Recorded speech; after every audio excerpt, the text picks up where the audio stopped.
আচ্ছা, আপনারা অনেকেই আমাকে কমেন্টে গালাগালি করতেছেন যে ইয়ামার দালাল ভাই। আমি তো ভাই এফজেড নিছি কমফোর্টের জন্য, আমি তো নেই ভাই মানে উড়াদুরা মানে রেসিং করার জন্য। তাহলে তো ভাই আমি R15 ভার্সন 3 নিতাম বা অন্য কোনো বাইক হয়তো নিতাম। আমি এফজেডটা নিছি জাস্ট একটাই কারণে, আমি একটু কমফোর্টে রাইড করব, বা একটা দেখা যায় ব্রেকিংটা একটু ভালো হবে, মাইলেজটা ইস্যু ভালো হবে, এর জন্য। আমি কিন্তু ইয়ামার ভালো খারাপ দুইটা দিকেই বলি। মূলত ইয়ামা এই বাইকটার আর কি, বিশেষ করে এফজেড ভার্সন 2 যেটা আপনারা দেখতেছেন আমার পিছনে, সেটাতে কিন্তু আপনার সামনে যে মিটারটা, এই মিটারটা কিন্তু অনেক ব্যাকডেটেড, এটা আমি স্বীকার করি। কোনো আপনার টাইম দেখতে পারবেন না এটাতে, আপনার দেখা যায় গিয়ার কততে আছে সেটাও আপনি ফিল করতে পারবেন না। তো কিছু ভালো খারাপ দিক দিয়ে কিন্তু আর কি এটা আমি মূলত নিছিলাম, আপনাদের শুরুতেই বলছিলাম একটা হলো ভালো ব্রেকিং এর জন্য নিছি। যদিও এবিএস নাই, এবিএস এর একটা ঘাটতি আছে, আমি সেটাও বলছি, বাট এবিএস না থাকলেও খুব ভালো ব্রেকিং করে। সেকেন্ড আমি বলছি এটার ভালো মাইলেজ।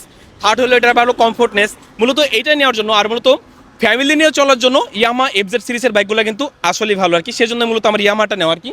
আর না হলে হয়তো দেখা যায় আমি অন্য কোনো বাইক হয়তো চুজ করতাম, এটা আপনারা হয়তো জানেন, আমি ভিডিওতে অনেকবার বলি।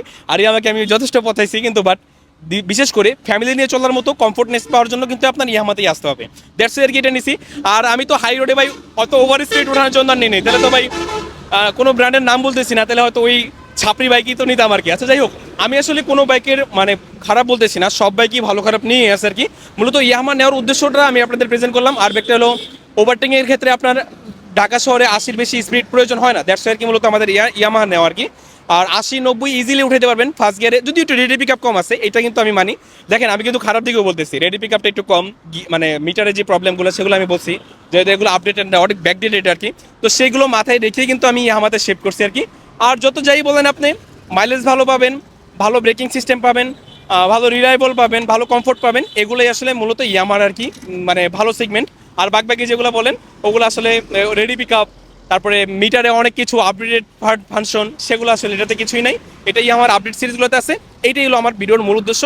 আমার ভিডিওতে আপনারা কিছু মনে করবেন না, যারা নাকি আমার সম্পর্কে ভালো বুঝেন বা বাইকের সম্পর্কে ভালো বুঝেন বা বাইকার, তারা হয়তো আমার মনে দুঃখ কষ্ট বুঝবেন আর কি। কারণ এতদিন আমি পচায় আসছি, এখন আবার কেন ভালো বলতেছি, এটা আসলে রিজন আছে অনেক কিছু। তো ভালো খারাপ মিলাই আর কি বাইকগুলো সবগুলো। তো ভালো থাকবেন, ভিডিওটা খারাপ লাগলে দয়া করে মাফ করে দেবেন। আল্লাহ হাফেজ সবাইকে।